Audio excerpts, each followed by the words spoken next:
Thank you once again for your time. Yeah. My name is Khalid, and I'll be focusing on classroom management. Okay. Yeah, go ahead. From your experience, how do you maintain a positive and organized classroom environment, especially when teaching gifted students? So the answer is you can't always 100% of the time, right? Because the kids are kids, so that's the thing there. There will be conflict between them sometimes and frustrations, right? But basically what we try to do is we actually try to create a little bit of those situations. And I know that sounds a bit odd, but if you gifted kids often are socially asynchronously developed. So what that means is that like a lot of times because of their quick mental capabilities at an early stage, they often don't find like-minded peers in their kindergarten groups and things like that. So they start hanging out with adults more or older kids. So if you just learned a bunch of dinosaur names and you're like 4 years old and none of the kids in class can say the same thing, then it's like, oh, I want to talk about this new dinosaur, so you're going to hang out with the teacher. And then while the other kids are playing and building social understanding, gifted kids tend to not develop these things. And then they're often very good at avoiding other kind of conflicts because maybe they understand the classroom dynamics a little bit better, and then they can get the teacher to solve things for them, right? So it's like if I want a toy from somebody else and I just grab it, we have a problem. But if I just if the other kid cannot speak yet and I go to the teacher and say, teacher, he took my toy, then because the other kid cannot speak yet, he gets the toy, right? So these are some very interesting kind of situations where obviously that's not a good way to develop some social situations. Then the other kids eventually go, I don't like this boy or whatever, and they're gonna cast them out. There's thousands of ways of how that can happen. Right, so when we get gifted kids in a class like this, we get everything from spoiled kids from parents, overbearing parents that make their kids super scared, bullies, all that kind of stuff is there. And I think in normal education, teachers don't get enough time to actually work on their classroom management. And I think maybe later on I'll show you a few examples of this. Because classroom management, we spend the first 3 months of our actual courses on this. But the thing is you can weave in a lot of stuff. So if you're talking about social emotional development, like learning what emotions are, you can put that through a lens of classroom management. Now one example of this that we have is we don't have rules at all. 0 rules.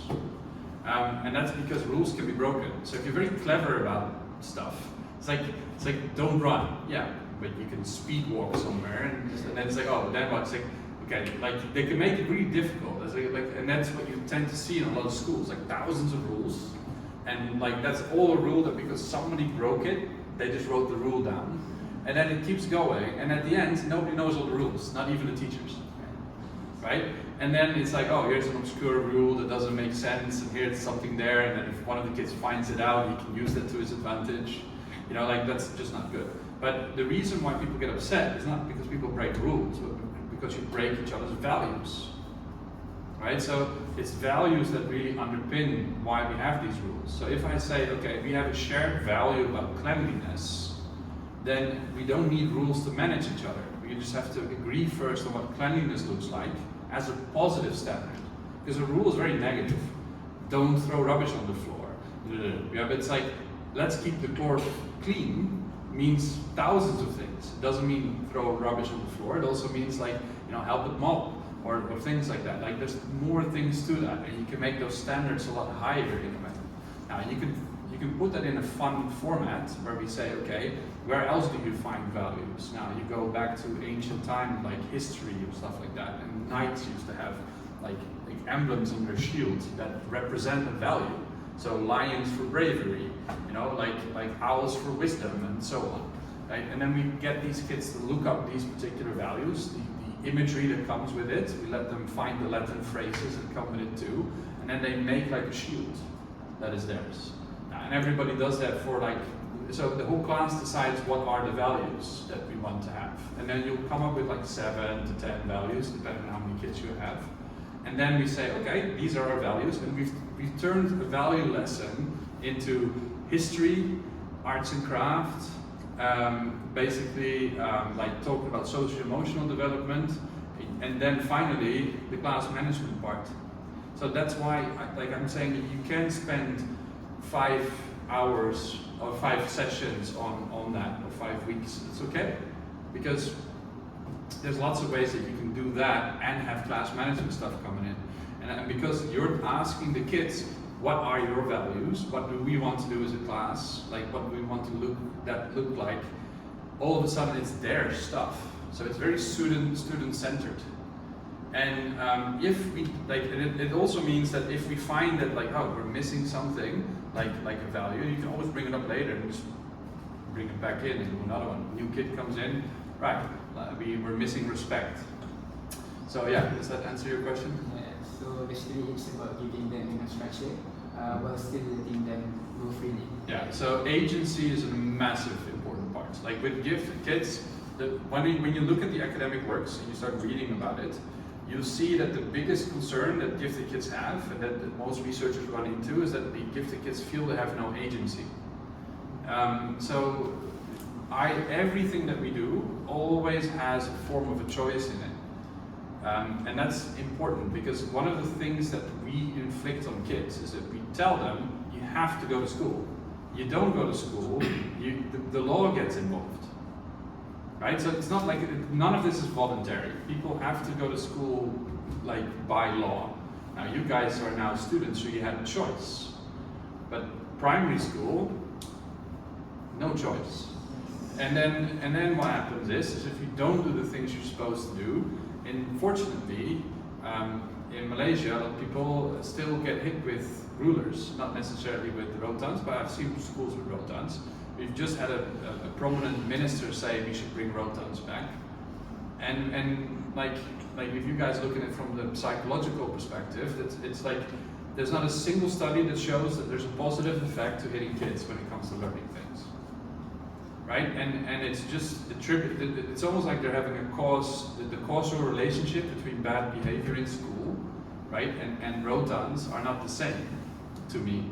Like, I think bad behavior comes from somewhere else. You want the kids to behave, give the teachers time to spend on class management. Right? It's like okay, give them 3 months to talk about it. The Japanese basically spent almost 2 years not teaching anything, just teaching how to be together. Simple skills like cooking and stuff like that. Now, if you look at a country that has the most well-behaved kids, the most well-behaved society, it's Japan. Right? And 2 years of school, the first 2 years of school, the kids don't learn a single word of math or Mandarin or Japanese or whatever. It's just all social skills. So rather than saying, let's beat it into them, maybe we should be a little bit more fair and say, okay, they're already there against their will. Let's give them a little bit of choice. Like, what would you want to work on instead? And I find when you give kids, you can have boundaries in that. You can say, look, we can work on these 3 things. Which one do you want? Or you say, we have to work on these 3 things. Which one do you want to do first? Like, that's still you going through the same curriculum. But why does it matter that, when we start reading English, right, for the English stuff, why are these curriculums done so like exactly this one line? Like, you could read something else, or you can go much quicker, right? So that's particularly with gifted kids, they go much faster. So they want to do more interesting things. So if you don't give them that, they get really frustrated, because often they're bored in class, they have nothing to do, right? So for them, it's really obvious that the school is just not giving them a choice. And then they get frustrated and angry and upset. And unfortunately, a lot of the stuff that has been happening in the last couple of months in the schools, you hear that the kids involved are all very high performing students with a lot of high grades. So there is potential that a lot of these kids struggling there are gifted kids that are just not gotten the agency and the other kind of stuff involved to help them with this. But it's a bit too late to find out now, I think. Does that help? Yes. Yeah. Okay.